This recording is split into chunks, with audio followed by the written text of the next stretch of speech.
Welcome back to the musings of an old maverick. Welcome back to the archives of my life. Welcome back to my world. Yeah, I know I've been not around for the last two and a half weeks, I think, or more. So it's been quite a while since I've actually had a chat with you. But the truth is, I was not around for the simple reason that I was working on an amazing project. In fact, this project is a legacy that I'm going to leave behind, packed with, 60 plus years of experiences, knowledge, wisdom, everything that I gained over these 7 decades. But before I talk about this, let me ask you a very, very simple set of questions. Are you having problems trying to get yourself a powerful network? Are you having problems trying to actually understand why the friends that you make don't last too long, or the contacts that you work on, once met, don't seem to actually build up a very strong and powerful relationship with you? Are you having problems trying to understand what is right or what is wrong that I'm doing, for which I don't have a network that is growing to the extent I wanted to? Because after all, as human beings, we are social animals and we need a powerful network, whether in our personal lives or whether as professionals and entrepreneurs. And if you're going through these challenges, then let's talk about it. Quite a few decades back, I also had the same challenges that you are probably facing today. I had the same challenge in terms of trying to understand why is it that my network isn't growing? Why is it that my friends don't remain friends for too long? Why is it that when I meet newer people, there seems to be some sort of a reason for which the relationship doesn't really pan into a long-term one? So I sat myself down and I asked myself, what could it possibly be? And when I did that, contemplating very seriously on why I was just not able to grow a large circle of friends or a powerful network, quite a few points actually came into my mind as revelations of where I was actually going wrong. So I'm going to share all these with you. So sit back and enjoy this ride.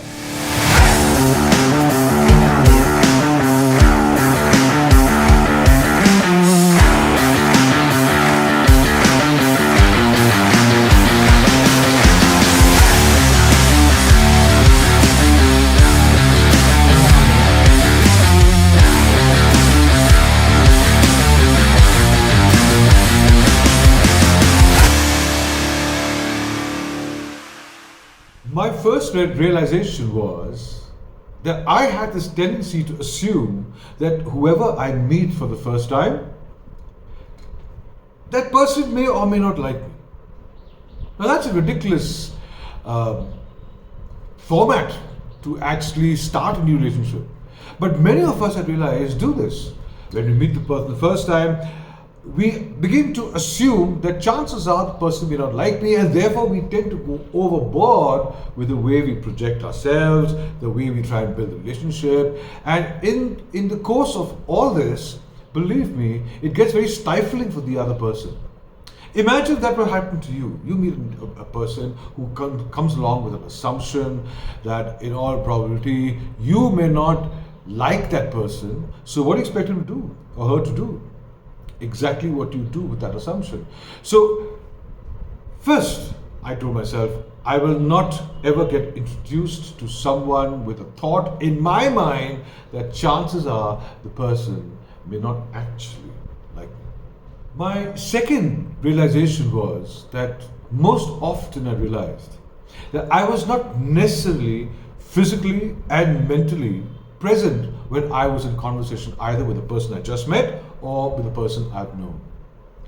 And that could be quite demotivating to the other person, wouldn't it? I mean, imagine if I'm with you and then, while you're talking, I receive a call or a chat, and then I decide, oh well, this seems to be far more important than actually continue this conversation with you. And I say, excuse me, I got to take this call. How would you go through? I think that would be really, really, it really put you off, wouldn't it? And I think that's exactly what I was doing. Well, in those years, not with the phone, because we didn't really have much of those, but I would suddenly, a thought would come to mind, something that has been bothering me, something that, or maybe a thought that was actually a solution to a certain challenge I've been facing for a while, and all of a sudden I would treat that as a priority, that actually talking to the person I am with and trying to build up not only a conversation but a relationship.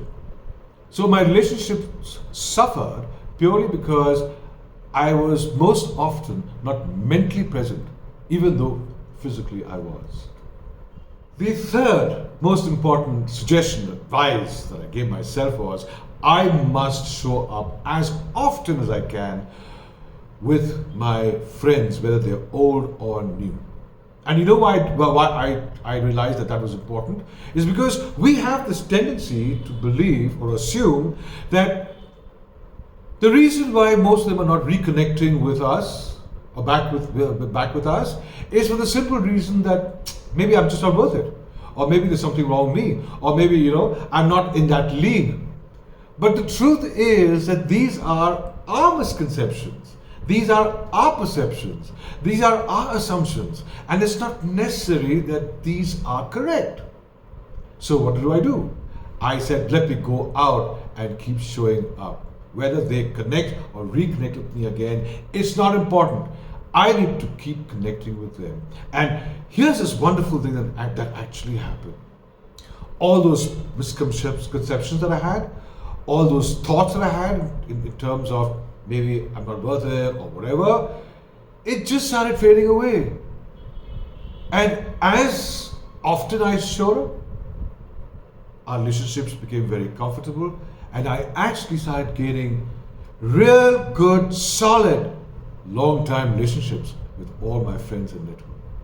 And the fourth most important advice I gave myself, and I really would like you to listen to this one, because this was a revelation in its own way and made a humongous difference in the speed at which I started growing my network, and I started building up very powerful relationships with all my friends. And that is, every human being likes to be valued.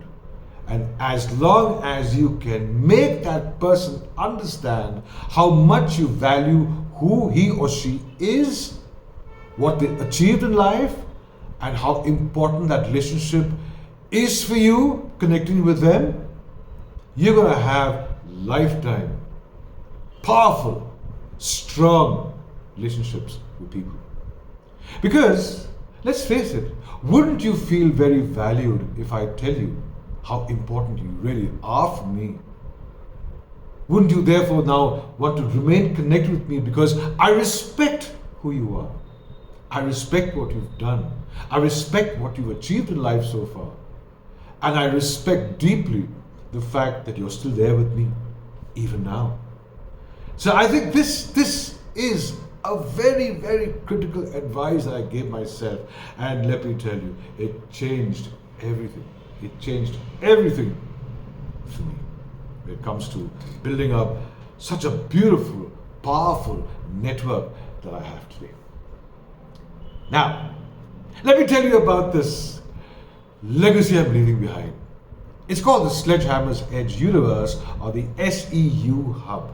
And like I told you earlier, this is packed with over 60 years of my knowledge, my experiences, and my wisdom. And what is it targeted to? It is targeted to helping everyone, whether he's a student, whether he's a professional, whether he's an entrepreneur, no matter what. It is targeted to help you turn your dreams into iconic realities. with a very simple vision. A vision to create a universe of collective wisdom where one can walk into it, get empowered, and think from a higher level of consciousness to turn every dream into a reality. I put a link of this, of my universe, the SEU hub, or this community which I've created. Check it out and come become a lifetime member with me. This is Anand Nair, signing off for now. I tell you, I missed you for the last 2.5, 3 weeks. And I'm back. I'm back with a bang, with a whole lot of wonderful musings from an old